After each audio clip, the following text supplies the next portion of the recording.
Yeah, we're ready.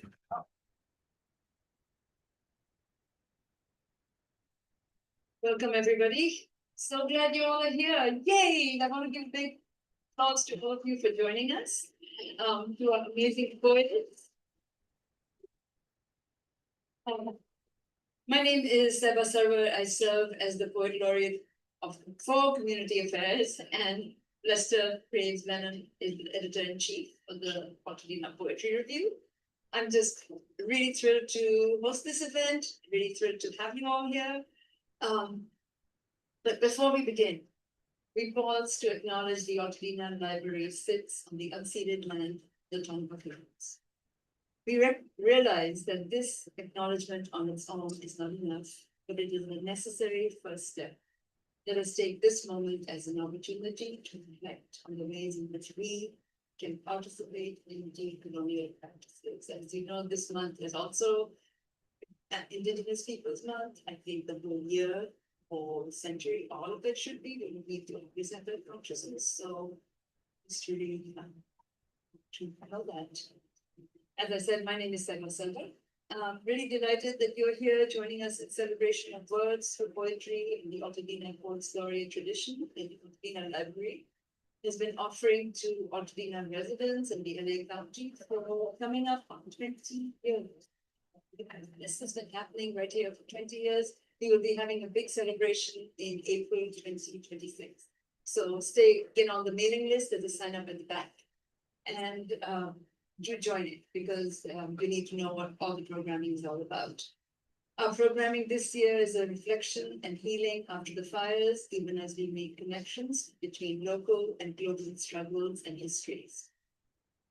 Our reading series is funded in part by the Academy of American Poets and the Mellon Foundation, as well as by the Altadena Libraries and the Altadena Library Foundation.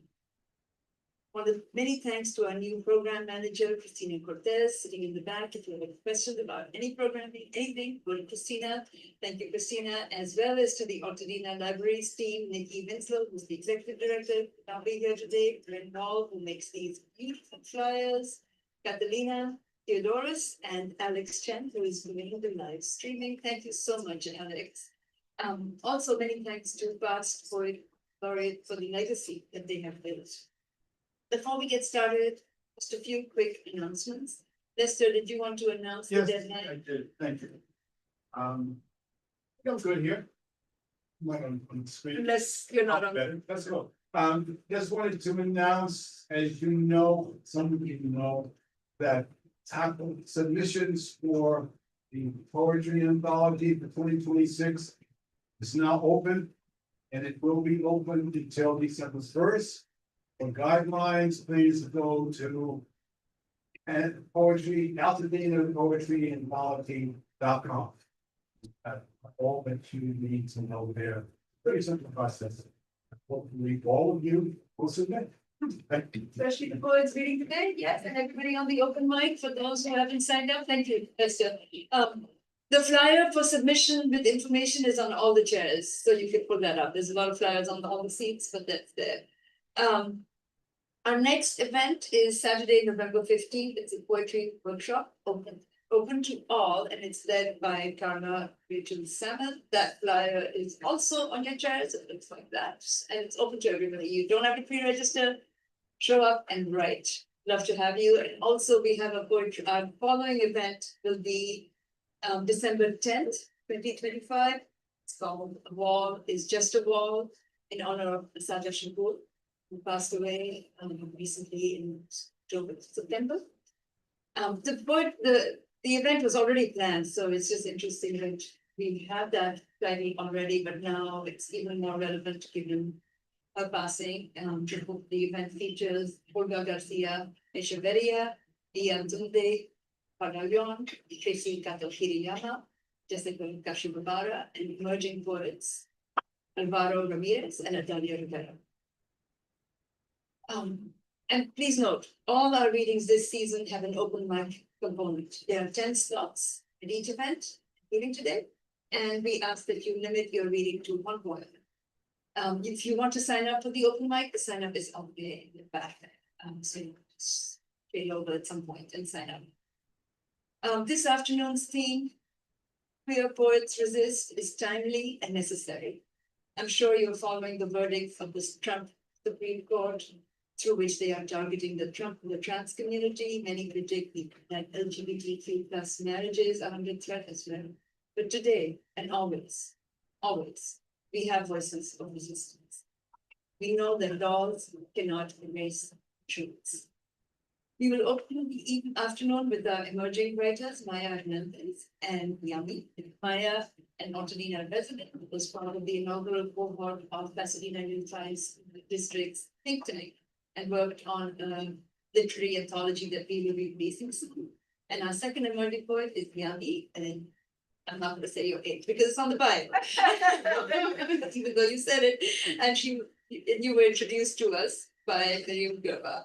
Please use this flyer as a reference point for bios. I will not be reading bios for everybody, but I will first invite Maya, followed by Yami when Maya steps off, please to me.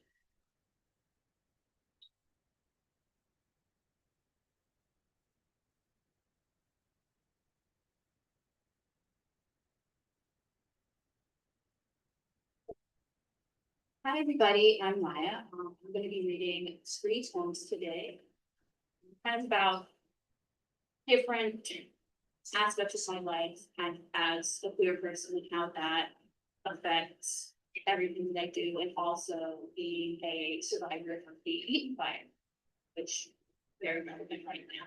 The first poem is called Musings on Things. They're just things. Items are replaceable. At least you are alive. All these phrases are meant to comfort me, provide a sense of ease, that the worst part is over and I have made it through. But really, what are the items in our homes, if not memories of who we are, physical manifestations of our psyche? It's the little things, the stuff that holds no meaning except to us, reminders of everyone I've known and loved. A Polaroid for my 12th birthday. The first year I started exploring gender identity and got my first gender affirming haircut. A necklace with glass beads taken from the palm table centerpiece, gifted among my friend group in senior year before hundreds of miles separated us. My dad's guitars, some of the only tangible things I had left of him. It's not excessive to say that taking what was in our homes is like taking away parts of ourselves. The fire took and took until it could take no more, scarring the lives of everyone in its path. I know we all feel the same.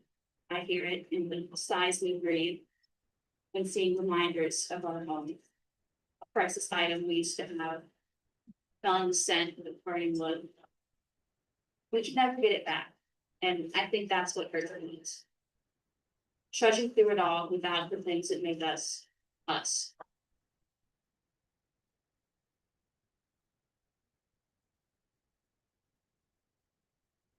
All right, this next one is called Invisibility. Being open feels different now. A treasured secret shared amongst the people. It's safer to let people assume, let my exterior do the talking. Viewing me through their lens makes sure I can skirt on the edges, avoid too much scrutiny. But I have to wonder, who do I become if I only let myself be what others see? Taking less risks, shrinking myself for their sake. What road will that take me down? I can't see a good future there. Play and exploration, resistance and strategy. Journeying with spaces and people who get it is the only way through this. Connected through our collective differences, creating shared experiences, we bloom in harmony. I can only have hope that community must be that.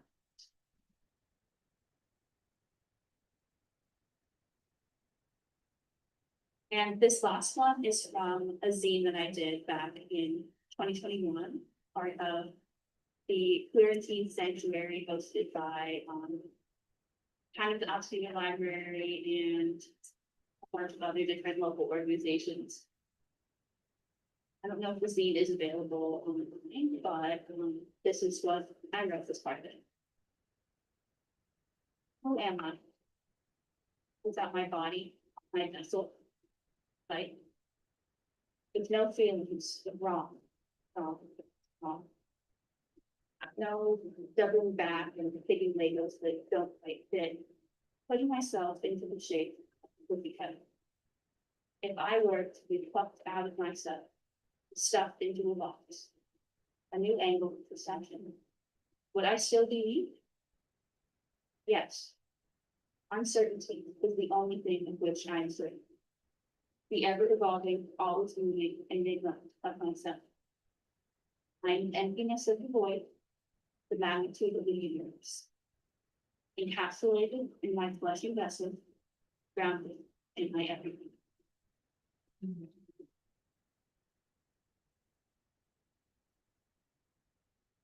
Thanks so much. Yeah, he will be going up next.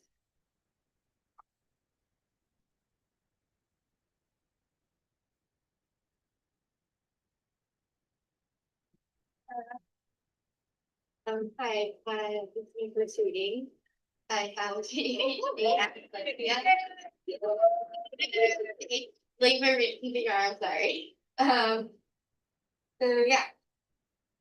First poem I'm gonna read is kind of about because when I was little, we moved around a lot, so it's kind of about that. I never really had a childhood home. Home. My mom says home is where you are loved. My stepdad says home is with your loved ones. My little brother says home is where you belong. My tias and my grandma say that home is where you feel safe. I believe home is all these things and more. Because home is loving, home is safe, home is where you belong because you're you. And home is like everything that you love wrapped into one thing. Just because you're you. So yeah, that's my first poem. Second poem isn't really structured poems, but that is not really good. But it's about how I'm worried for my future because a lot of the stuff right now is weird. Okay, hope. I might not be able to bring myself to have children in the future because of all the problems that are in the world right now. I'm scared to give life to the being that doesn't know what's wrong in the world. I'm scared to bring them into something where they'll see everything and be like, well, it's amazing. To find out when they're older that things that they loved weren't as loving towards them when they're young. I don't want to have the same troubles that I have now. I want them to be able to be carefree and live happy and non like crazy life. So and now I wonder how many problems will they have? What will their problems be? What if they still have my problems?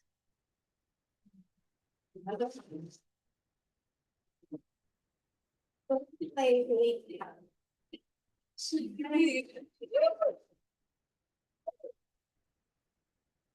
Huge round of applause for our emerging community.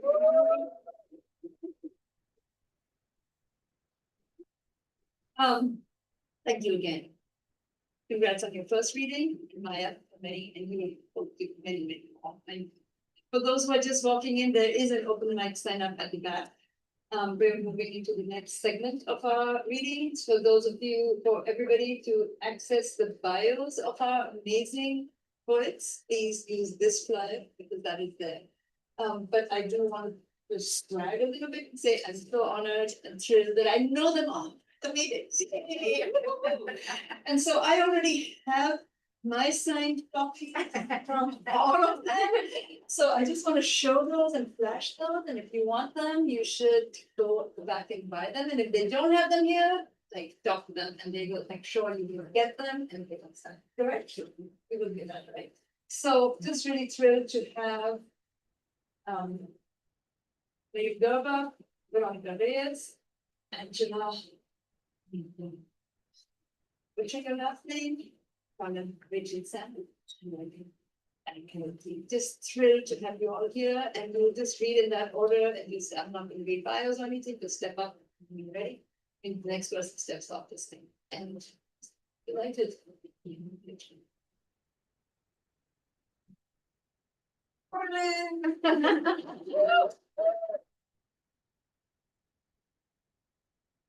So I'm gonna be reading an excerpt from Poppy State, A Labyrinth of Plants and Story of Beginnings. And the section that I'm gonna read is about witchcraft. Talking about resistance, I think that's appropriate. And just to give a little bit of context, this section moves geographically. So parts of it are set in Zacualco de Torres, which is a small town in Jalisco, Mexico, that my family is indigenous to, and then California. In Zacualco de Torres, during the month of the dead, the confraternity of the Moors leads an impassioned celebration. This Catholic mutual aid society spends days honoring the town's spiritual guardian, Saint Francis of Assisi. Francis famously preached to non-humans. He once delivered a sermon to a field of curious birds. Before he left, he blessed his winged parishioners. A concrete statue of Francis sunbathes on my parents' back patio. He wears Snow White's favorite accessory, a bird. In 1550, Franciscan friars brought Jesus to the province of Avalos. Indigenous converts built the Padres a convent on land that would become Zacualco de Torres. 37 years after the convent's founding, Alonso Ponce, a visiting friar, wrote that, quote, "The village of Zacualco is big and populated by Indians. Almost all of them understand and speak Nahuatl. Xochitl means flower in Nahuatl. Malinalxochitl means creeping flower in Nahuatl. Clematis creeps, honeysuckle creeps, morning glory creeps. Malinalxochitl, a great sorceress who angered the Mexica gods by acquiring her powers illicitly, destroys those who prosper. Several creatures do her bidding: the snake, the scorpion, the centipede, the spider. Francis, patron saint of animals, is rarely shown ministering to insects or arachnids. The butterfly Neonympha Micheli Francisci is named after the saint. This insect is endangered. She faces extinction and ranks as one of the rarest butterflies in the world. In Zacualco, a bordered patch butterfly approaches a blossoming guamuchi. She unfurls her proboscis and sucks, drinks. Speaking of vampiric creatures, my mother's mother told me the story of the Tlahuelpuchi. She too has a proboscis. The Tlahuelpuchi is a woman by day, a turkey by night. In her Thanksgiving form, she stalks villages, looking for newborns. When she smells one, she approaches. If the house has no window large enough for a turkey to squeeze through, the Tlahuelpuchi shrinks, turning into a mosquito. At the infant's bedside, she returns to poultry. From her beak unfurls a proboscis. She plunges it into the infant. She sips. Gobble, gobble. Chirimías squeal. Drummers tap, tap, tap. Trumpets wail. Tiko toko toko to. Tiko toko toko to. Clad in maroon capes, 4 masked escorts balance bulbous flower-studded crowns on their heads. They accompany the statue of Saint Francis through the streets of Zacualco, guarding him. When the entourage arrives at the house of the family chosen to host him, they set the statue on the home altar, a wooden table decorated with guachumi branches and roses. Born in nearby Techaluta in 1900, José Ramírez Flores spent his childhood in Zacualco. In 1960, he published Indigenous Matrimony in Zacualco, a monograph that describes the native community's nuptial customs. The book also hints at another custom, hechicería, witchcraft. In Zacualco, certain bird sounds signal the presence of a witch. Tico, toco, toco, toco. Tico, toco, toco, toco. Beware the nocturnal music sung by owls. Who?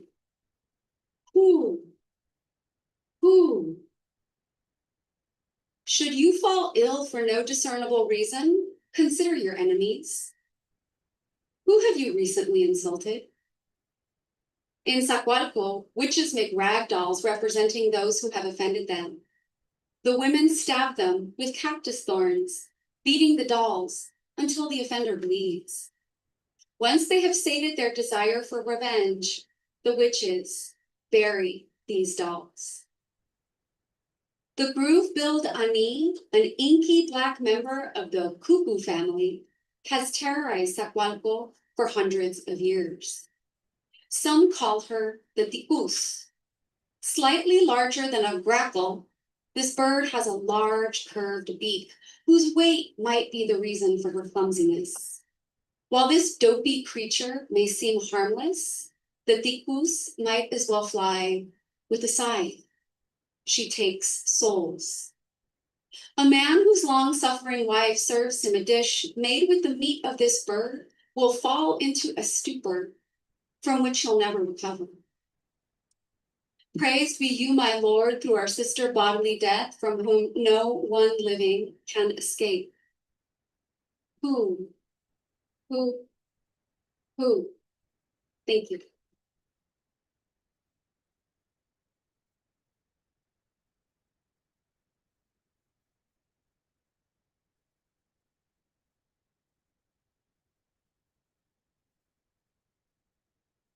Hello, I'm Veronica Reyes. It's been a while since I've done public meetings. It's nice to, deter something. So if I fuck up with my meeting, that's what you know. There's possibility. I don't know if this, Mike has said if we could hear, right? This is, Black Brown Unity. Tiny charcoal pouch trembling ash fall out, float in the urban CO2 air. Each minuscule cow forming clenched brown cafecito fist, dark brown fist, all shades mirrored in the snowy sillow cedar.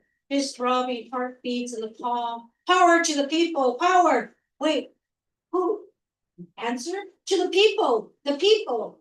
Solid clenched fist. Cedar fist punch the toxic gray air, clogging lives, clogging people, and the fire burns close, sucker homes, window bar, liquor stores, dirt patch parks. Black Unity, 1968, a detail. Cedar sculpted clenched fist, standing up to white supremacist nation. Elizabeth Catlett, Black Unity, 1968, a detail. Cedar. A brown clenched fist, fist in the air, fist raised in the air, fist raising Black unity, Black Lives Matter. Listen, pon atención, gente. Strong brown fingers squeeze tight, tight, tight, as if holding their breath. Deep rich swirls of brain in the palm of brown, black hand, open face yellow, the soul of a nation. The heart of a people praying in their calloused palm, working hands, smooth knuckles as if holding breath. Smooth brown skin, as if breathing in clean air. Touch of human faith, a touch, touch. The thumb holding, pressing down in the age of Black power, brown pride. Black is beautiful, soul of a nation. Brown is beautiful. Black is beautiful, soul of a nation. Queer is beautiful. Black is beautiful, soul of a nation. Black transcendent is beautiful, are beautiful, soul of a nation. They are our gente, our familia. Cedar clenched fist, non-gender fist, masculine, feminine, sin, GCN, non-binary, emblazoned. Civil rights, people rights, human rights, individual rights, civil rights, power to the people, power. Say it loud, say it proud, I'm Black and I'm proud. Translate, say it loud, I'm brown and I'm proud. Translate, say it loud, I'm red and I'm proud. Translate, say it loud, I'm queer and I'm proud. Translate, say it loud, I'm yellow and I'm proud. Translate, say it loud, I'm trans and I'm proud. Translate, say it loud, I'm filling the blank. Regular identity except white systemativity. And I say it loud, say it loud, say it loud. Below the clenched fingers, the palm close to the wrist, a little tunnel, an opening, leading along the crisscross ridges into smooth, clenched cafecito fist. A sculpted mano on the postcard, Black unity, a detail blooms in the off-white background. A little gray tinge, a hint of change. A notice of entering the dialogue, discourse, a politically informed commentary about first white box museums, a fat white cube, an art office cubicle really embodying white man's image. The Black-white racial polarity in this country, man-made United States fused into hatred that only examines two scopes, nothing, no one else exists. Only to illustrate how embedded the creek, the stream, the river, the ocean, the smoke, tough air is immersed in drowning the people in the white Euro-man made concept to benefit white hetero males, all classes, especially the upper 41% of the wealth of the world, the soul of the nation, Black unity. In the age of Black power, listen, say it loud, I'm Black and I'm proud. Black brown fist straight up hovering in the great urban tinted sky, solid strong cedar, a beautiful brown cleansed cedar fist, hovering, hovering, hovering, there. The people united, Black, brown, yellow, red, queer, chanting Black unity, chanting Black Lives Matter, soul of a nation, Black unity, 1968, 1992, 2020, a detail, a detail, a detail.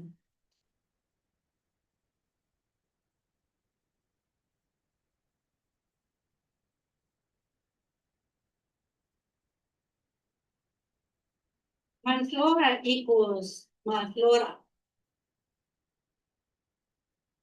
Some call us half man, as if you really can cut a man in half without killing him, as if you could.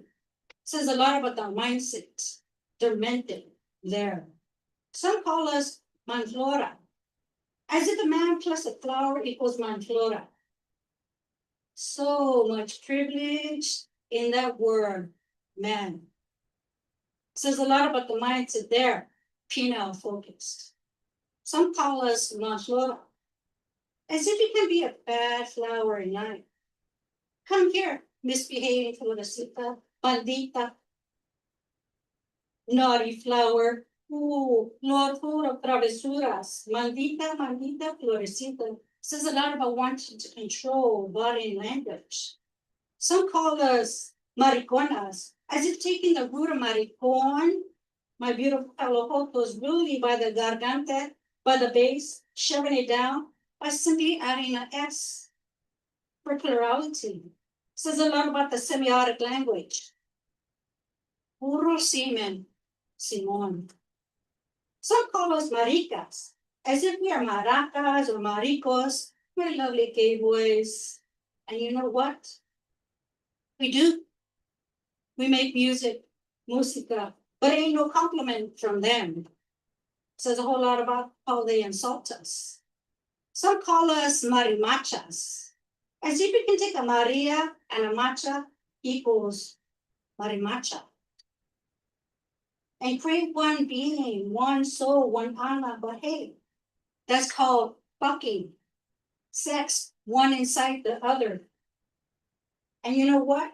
For all the insults tossed, thrown out, verbalized, spit out, I claim them all as me. Queer me, dyke me, Catman, manflora, mariconas, maricas, marimacha, soy yo.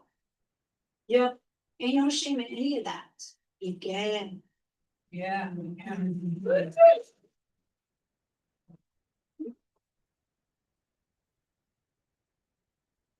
Read one more. Because when I think of queer poetry is, look at this. The long pubic hair. There was a long pubic hair out of nowhere, it just popped itself down. I mean, literally, clearly, I knew it was from me. You get the drift, the poet's gift. There it was, in all its crinkly 2-inch glory. The long pubic pelito calling out, pick me up, there on the bedspread trembling, like it was the cold, frozen, or like it just came.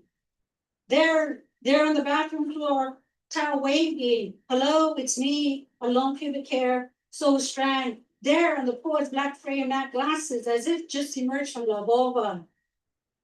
Fuck did that get there? Thoughts, anyone? Any cuentos, predictions for this odd location? What is it odd? Maybe weird? Yes, queer. No, the bedspread, the bathroom floor, maybe the couch all makes sense. But sometimes out of nowhere, a lone pubic hair emerges. Voila, here I am. And the locator, the finder, the discoverer, the owner, all aghast, all amused. Mira nomás, how the fuck did that get there? Only the long pubic hair knows its trajectory, its story, the story of how it got from the original source to there. The long pubic hair got plucked, snagged, pulled, tight chonies, aka knitted boxers or braids or aka whitey tighties, or it was just time to go. Float on, move on. 2 inches max was a lifetime of growing, or sometimes left earlier. Goodbye. A snag, a pull, a tug, an ouch, that hurts scenario. Et voila, gone, baby. From the original source, growing pubescent has adultified. Like after living in darkness, dankness, in serving its purpose, vulva protection, after moments of exploration, fingers, trajectories, tongue solidarity. Some say to trim or not to trim, or clean shaven or not to be.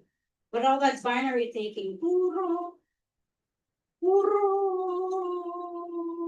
Polarity. This or that, either or, two-sided thinking, hint, hint. Keeping your naturals the way to go, I say. And there, she, they, he, a, pubic hair goes off to an adventure. The long pubic hair and the life beyond pube community. Like all pubes, when it is fully grown, one must depart. The part one must shed. But most end up on the bed, on the floor, or mouth. Pew pew. Spit, spit, don't choke. It is the lucky adventurous one that lands, that plops itself beyond the perimeters into, how did you end up in the poet's eyeglasses? Oh shit, you're getting to encounter, but wait, there's a reason there. Wink, wink. Wow, are you a blade of grass? A veteran Reyes blade of grass, a lovely bush inside a zapato, a bota, but how did you do that between the toes? Now that's interesting. So this is life outside the Pune family, maybe my Pune family. Wait, who's that? Are you Pune too? So different from me, so cool. This is the life outside the confines of growing area of our family, major labor, minor labor, my purple pink lips. Ah, I see. Life after kicking in with other pews, dark curly cues, is a life for this one pew. Life, fresh of the shower, all fluffed up and ready to go. Muy marimacha. Life, inside the trees, all pressed flat, was too constrained for this pew. After so many wild, steamy, hot, UV squirty, hot for sex. Always good, always good. Yeah, good. Life with the Pew community, 2-inch comrades was so fun, but dang, every once in a while, one must leave, must adventure, off they go, one sole traveler, the long pubic hair, there.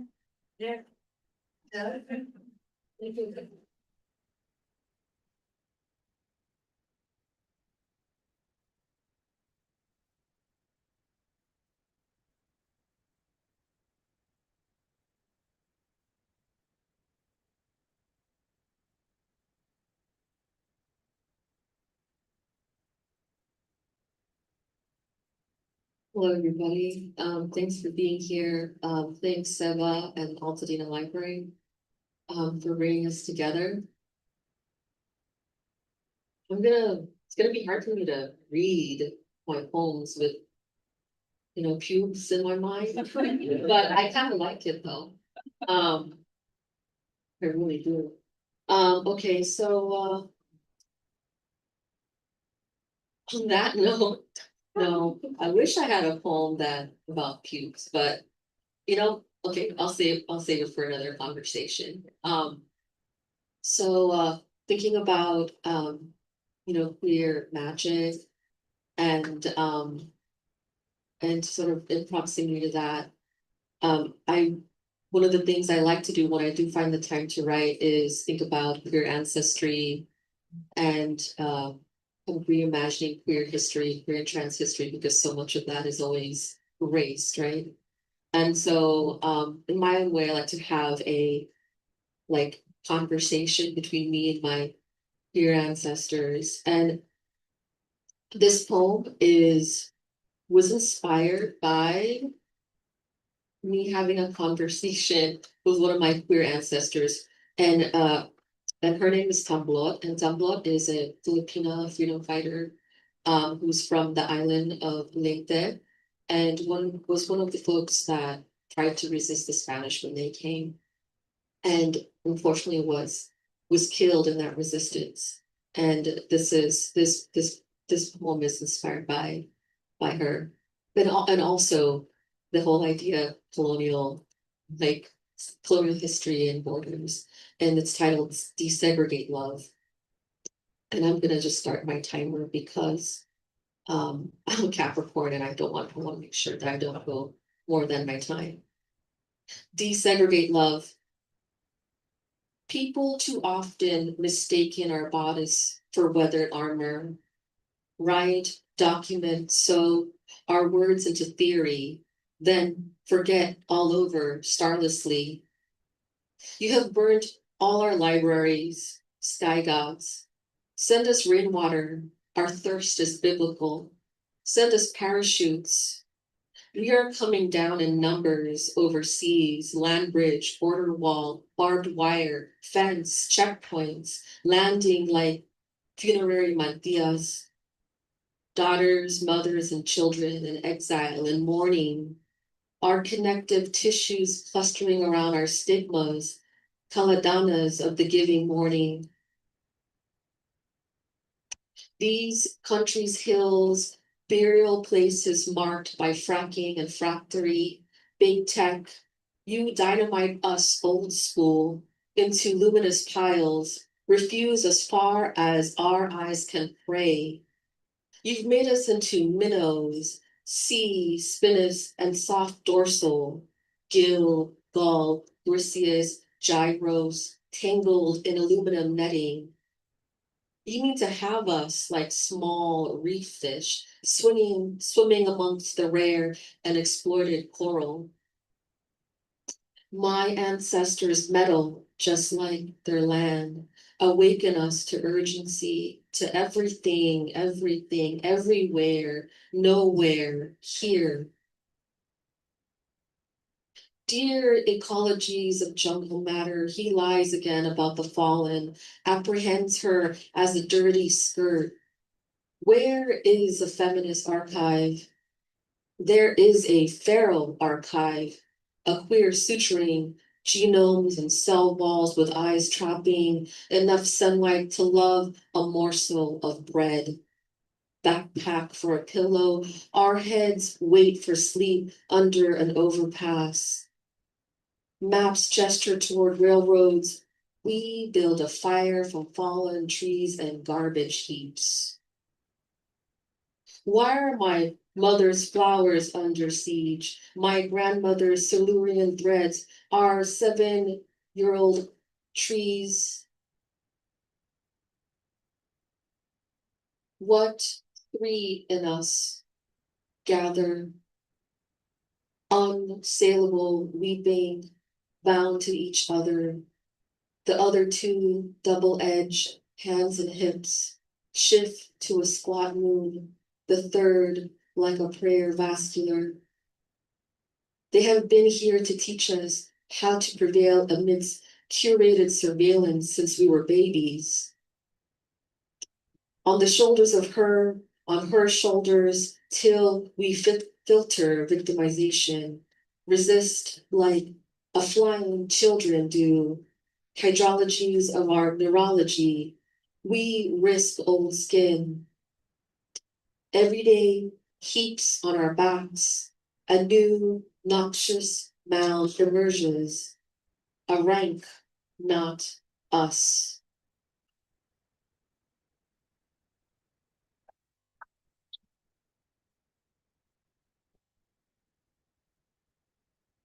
And thinking about ancestors, I'm going to read a short quote from my book, Nature Felt but Apprehended. And this is by Jose Garcia Villa, who's a queer Filipino poet. And he writes, I did arise from tenderness. I touched not, I silvered love.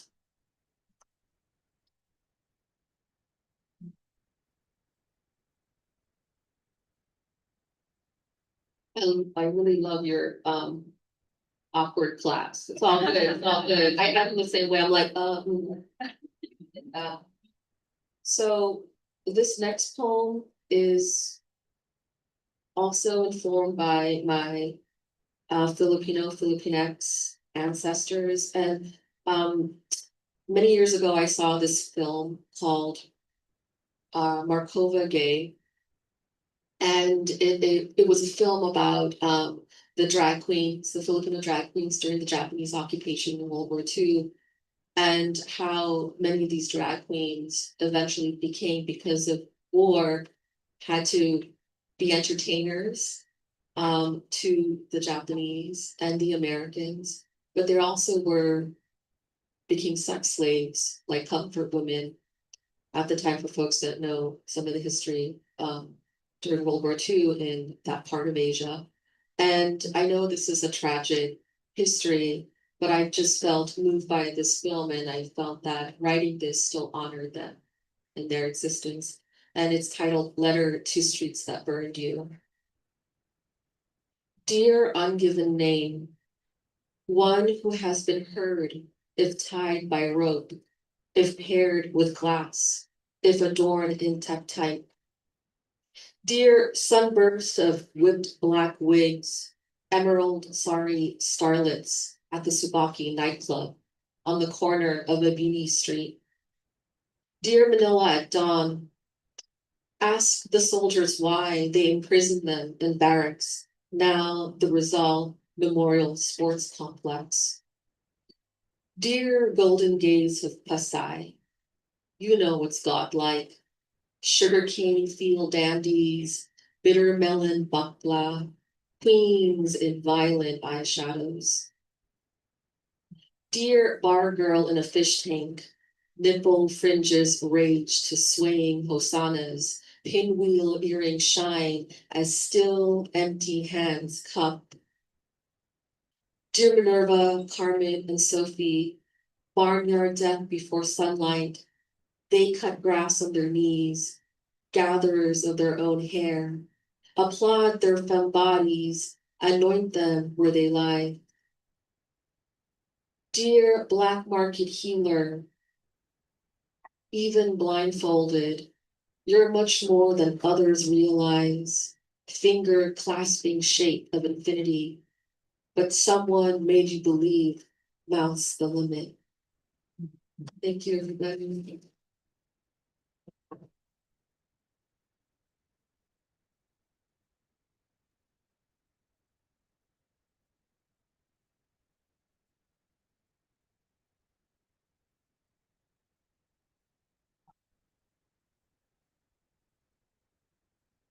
Thank you so much for the invitation, Silva, and the library for hosting the Laureate program, and Christina for everything you do. Yeah, I believe right now in these times, being a queer poet is an act of resistance in and of itself.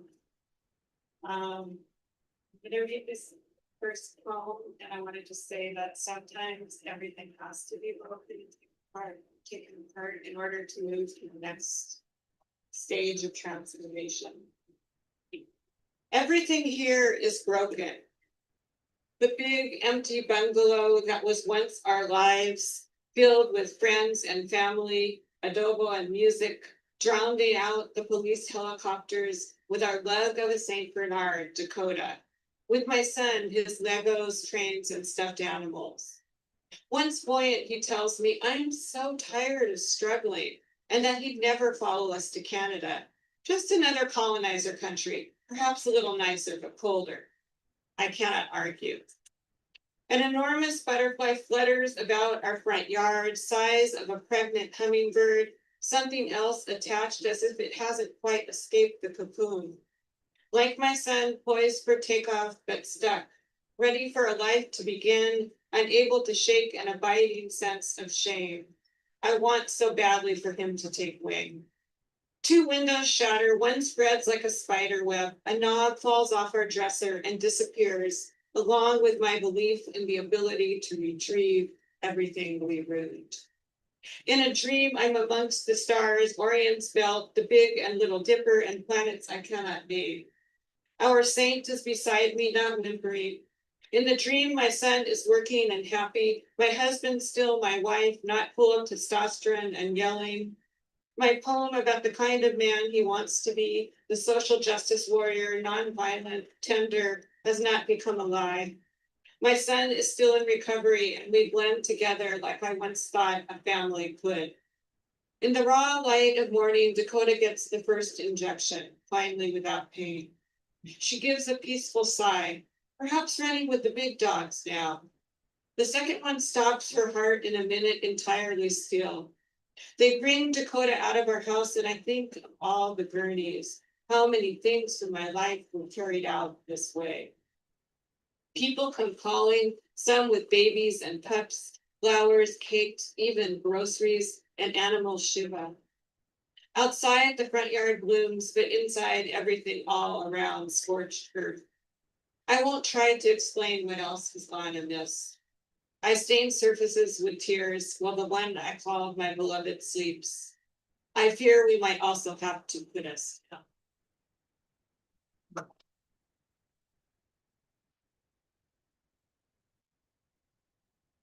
Dethroned.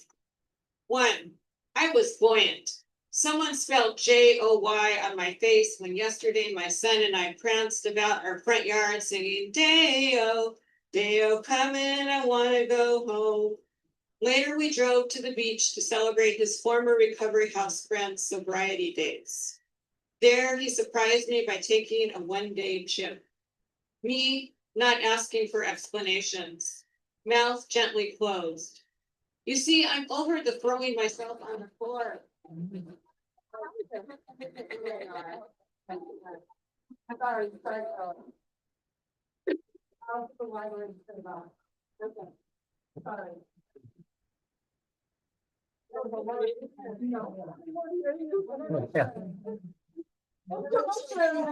Yeah, intermission. Oh, shit.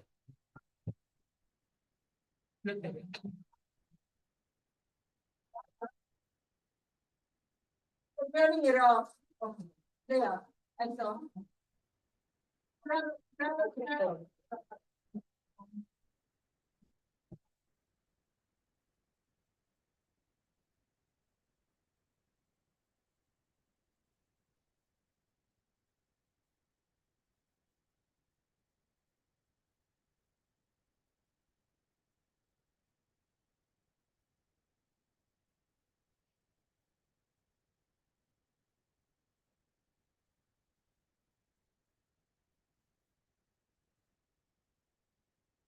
Cut off the live stream, right?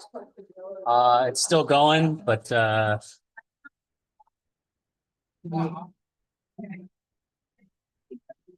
push. All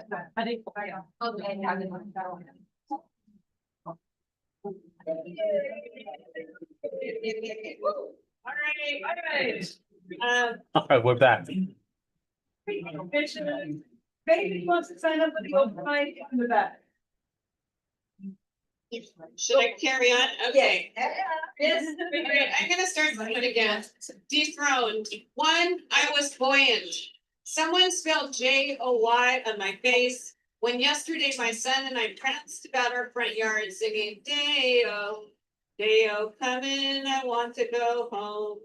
Later, we drove to the beach to celebrate this former recovery house friend's sobriety days. There, he surprised me by taking a one-day trip. Me, not asking for explanations. Mouth gently closed. You see, I'm over the throwing myself on the floor of his rehab all those years ago, a mother dethroned, begging to let me die if he would not choose to live. 2, the night after the meeting, I dreamed the boys are piecing together their lives stanza by stanza. Elijah still alive, not real thin, not devoured by meth. The streets have not vaulted him to prison and out again, then finally gone. I can't stop thinking about how the ones who made it once zombie walked their nights in fragments, but still, like the earthworms my son ripped apart and regenerated. Angry fathers, harsh words, and overdoses in the muck of cruel teenage years, as lost as the African woman in that one Passover. But now they make new patterns, grow new limbs, light up like extravagant wildflowers after ceaseless Southern California rains. Word by word, they rewrite their lives. 3, today they are floating, no longer shredded to pieces by the sharp red coral or gasping for air as they flail about. Unsteady but upright for a moment, surfing high above the waves. Look, I say, there you are. Look, they tell me, here you are, holding the shore.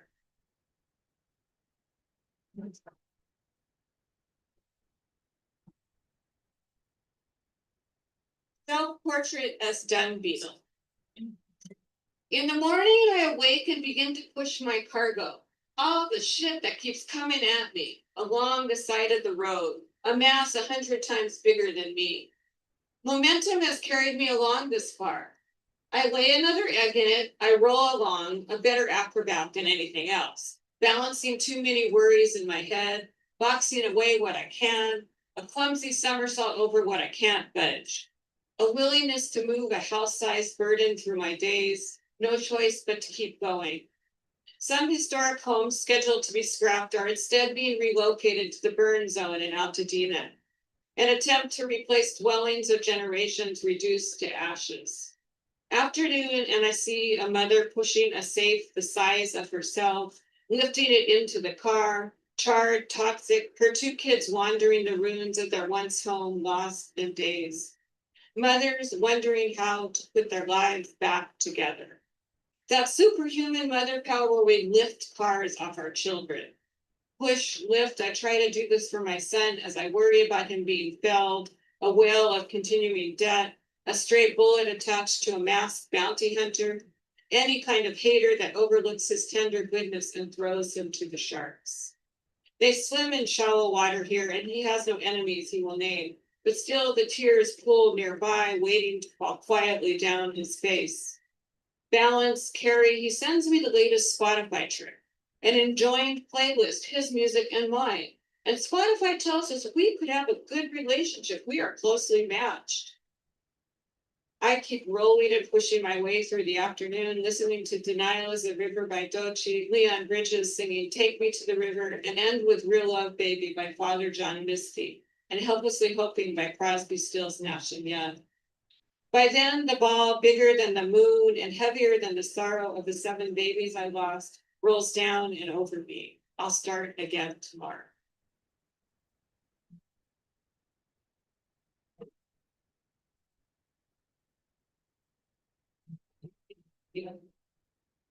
That's all. Thank you.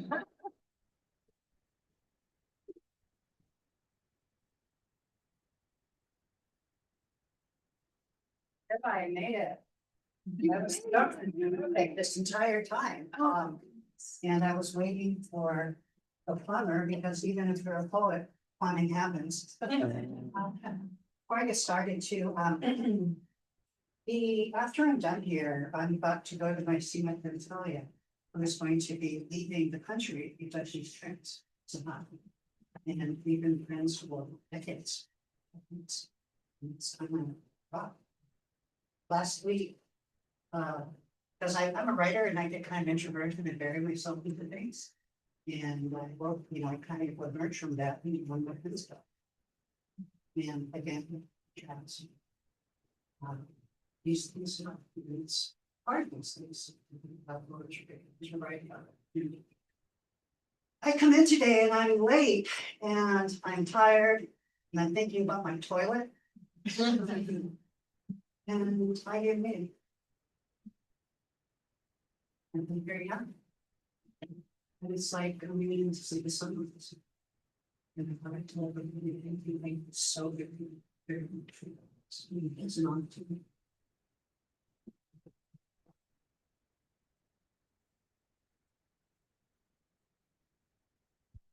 I want to also thank Seba, because I've been writing a lot.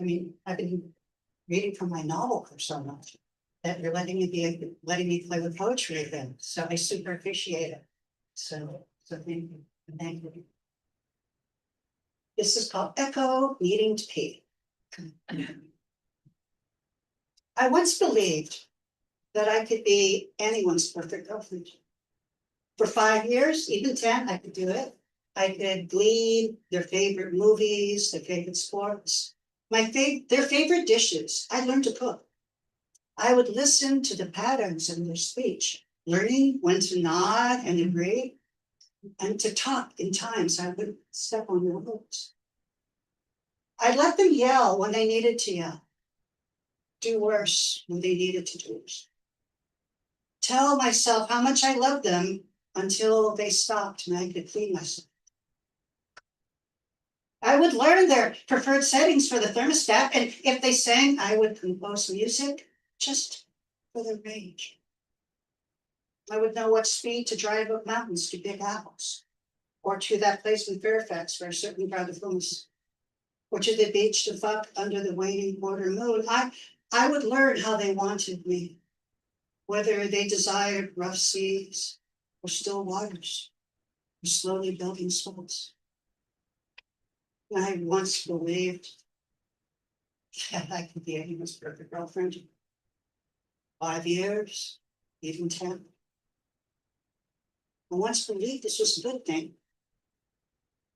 For if I could be, I might last even more than that. I might even have forever. Maybe. Then again, I've been through enough relationships to trust what I believe. I've been through enough relationships to trust all of that. Watch me apologize nowadays for my taste in fashion, my taste in movies, the taste of my own pickled radishes and curry rice. Watch me flinch at the sudden sound of footsteps and think you should have just been yourself. Somebody surely would have loved you if you'd just been you. I remember when I tried.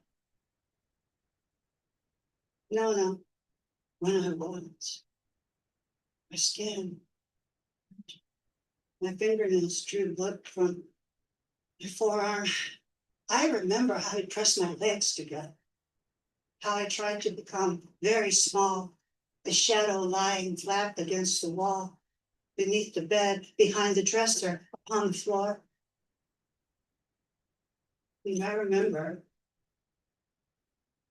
why the best part of my day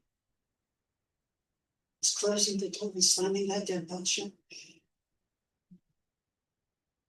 In mythology, Echo was allowed to speak only when spoken to, and then to speak only the last words that she heard.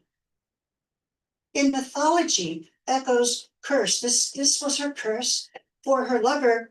In mythology, this was Echo's curse for her lover rejected her, became disgusted by her. No matter how she tried to infuse his words with her love. In mythology, this was Echo's curse. But perhaps her real curse was loving someone deaf to the breath between her words, the linger of her syllables, loving someone unable to read beyond definitions, to appreciate the abandon of interweaving lines. But love does not always pass for love. Just as life doesn't always pass for life.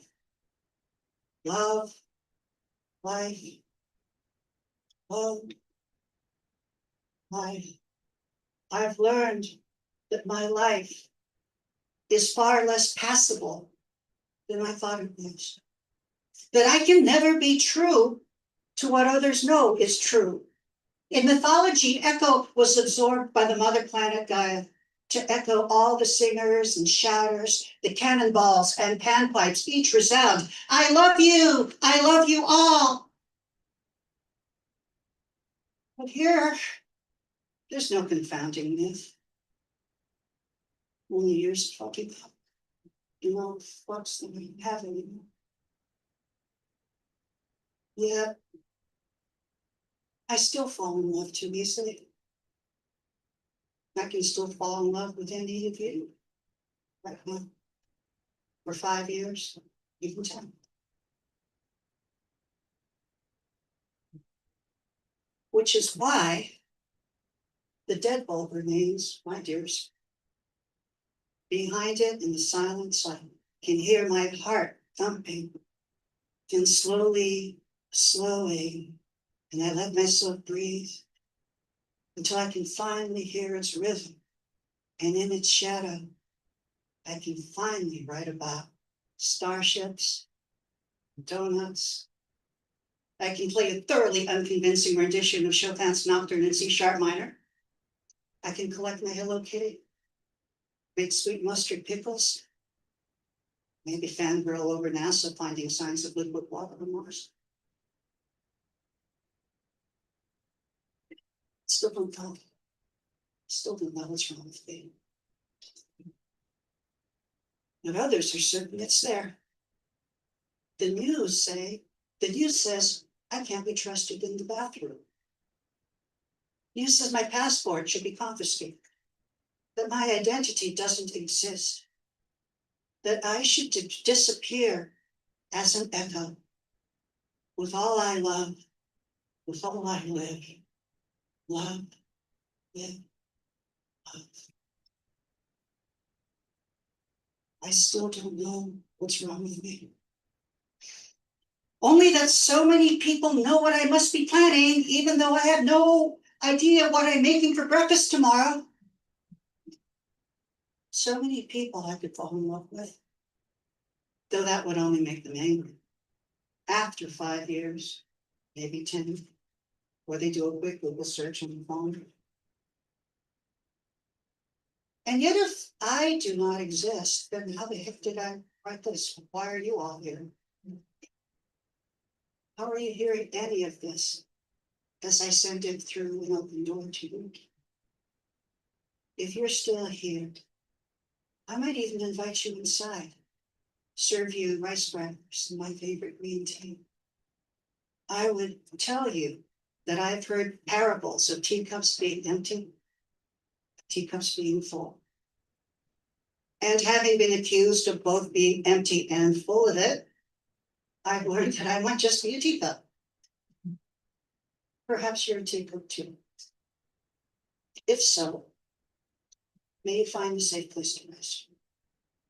And whatever fills you or leaves you empty, may the hands that hold you be sure and gentle, never let them fall.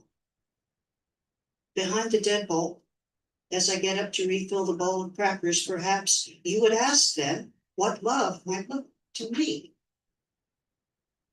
Well, I've prayed 1,000-year-old shrines. I've had a slice of 99-cent New York pizza in 2025, go figure. I've seen volcanoes in the ocean, I've seen volcanoes in the snow. I've eaten milk chocolate chip just like a shoe. I have felt the waves in the open sea in the moonless night. I have seen trees that breathe with the wings of monarch butterflies. I've straddled the tectonic divide between the old world and the new. But what I wish for, someone whom I know will watch my carry-on at the airport. So when I'm done peeing, I don't have to search for another empty seat. And then it's their turn. And I'm waiting for them. And the plane is delayed, but we're having Diet Coke and Chex Mix and a big ass can of jalapeno Pringles. And we share the same stories and shoulders we shared last time. Love, love, live. And the phone rings and they set it to silent. Live, love, love. And the plane is delayed a little longer. And I let myself breathe. Because their hands are gentle and sure. And my eyes might flutter. And then I might let them close. For I know the sea always been here. Even if I have to get up to go pee again. Thank you.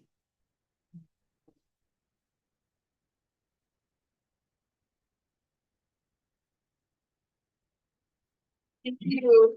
Another round of applause for our teacher, the family. Miriam, Veronica, Angela, Carla, Rebecca, so glad you made it. And before we jump into open mic, Lester Representative is going to read a quick poem, but I do want to remind you all, these books are for sale in the back. Don't forget to buy one each or two, give them out as gifts and they will sign them. And if anybody wants to sign up for the open mic, it's still here. Well, I want to thank the poets for powerful, challenging, and beautiful poetry, and it's worth another round of applause.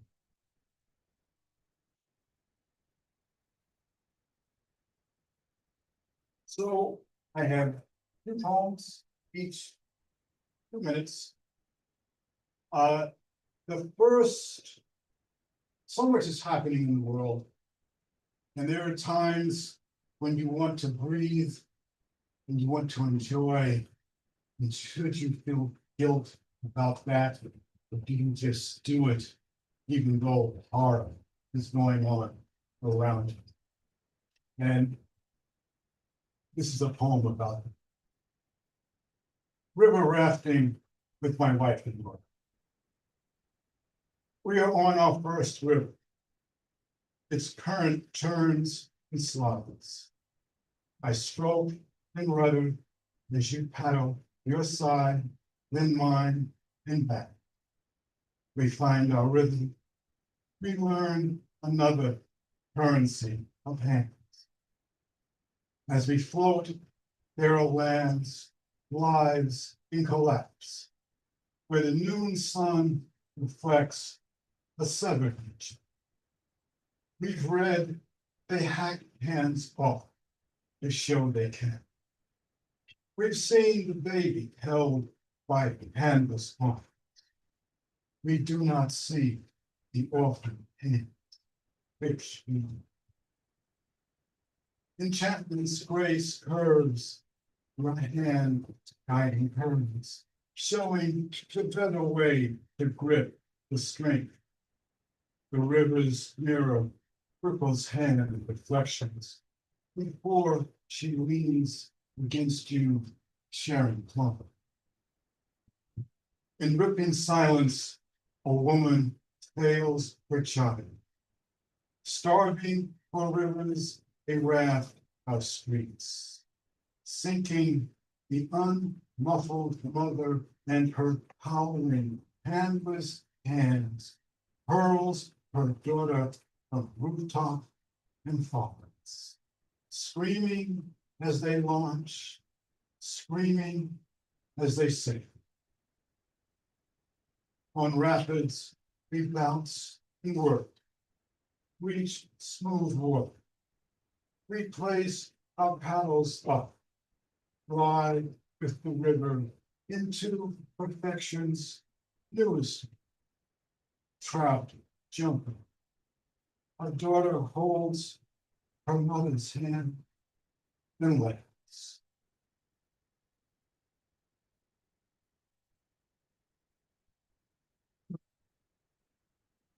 Finally, since we are in Indigenous Peoples Month,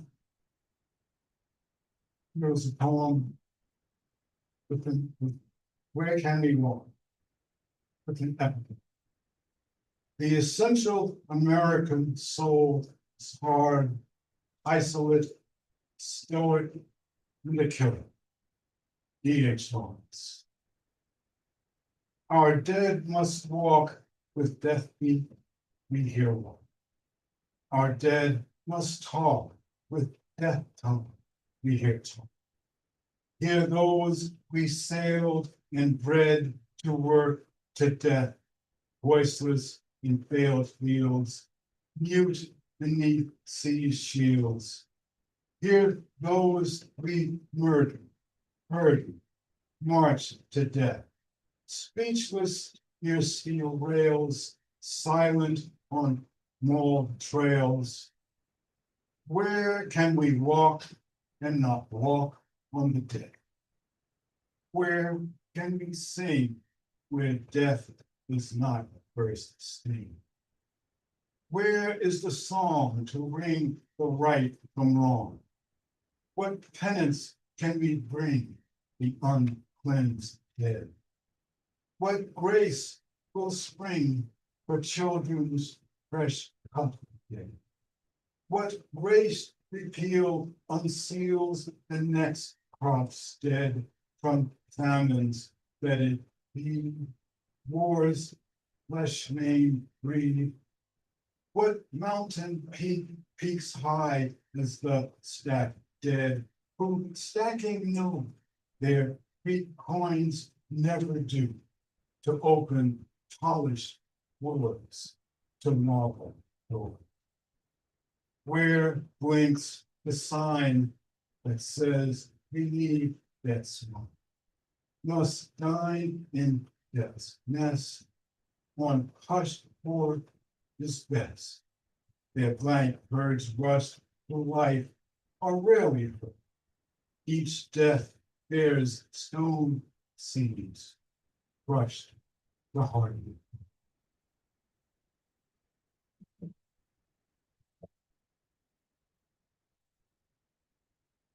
Thank you, Lester. And we have a couple of poets for the spoken night. We will start with MRT.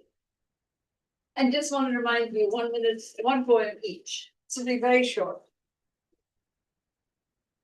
Hello, everyone. I'm one of Maya's friends. I not coming here really with a specific poem to read, but in hearing what everybody's brought up, I've been thinking a lot about my life here and sort of just what's formed me as a queer person. And what I have here today is sort of about my formative relationships as a teenager, and also about just my connection to this person. So that's getting lots of lessons.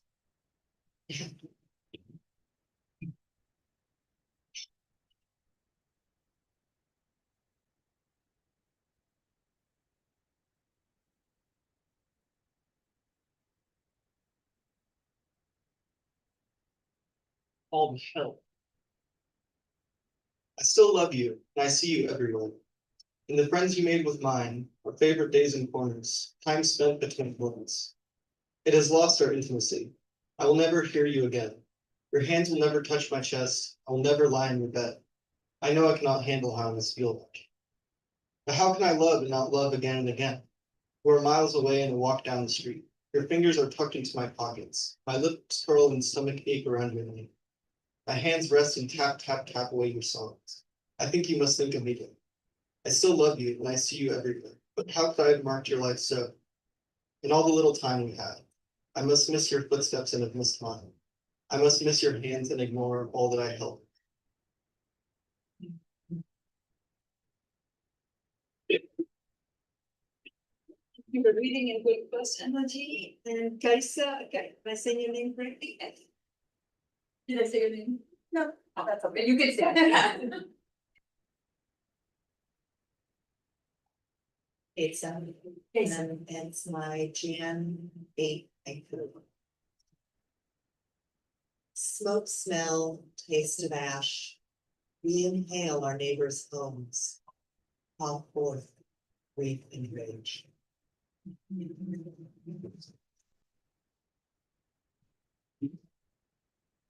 you so much. We are going to close.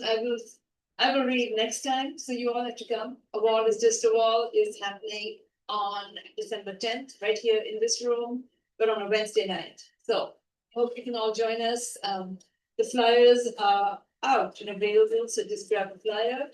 Also, Carla is going to be leading a workshop right here in this room next Saturday, 11 a.m. free writing workshop. People who write in the workshop are invited to share on the open mic on December 10th. So all are welcome and we really appreciate you all being here. Before we disband and go for a drink for refreshments and snacks, I want to invite all the poets for a photograph. So that we can celebrate you. So.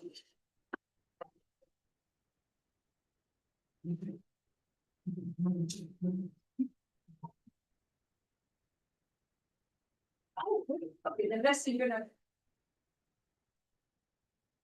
Yes.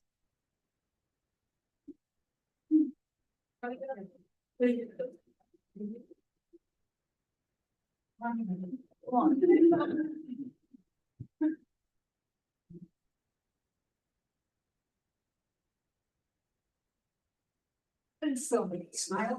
Smile that about it. Christina, we look at us. I'm ready. 1, 2. Thank you, and thank you all for coming.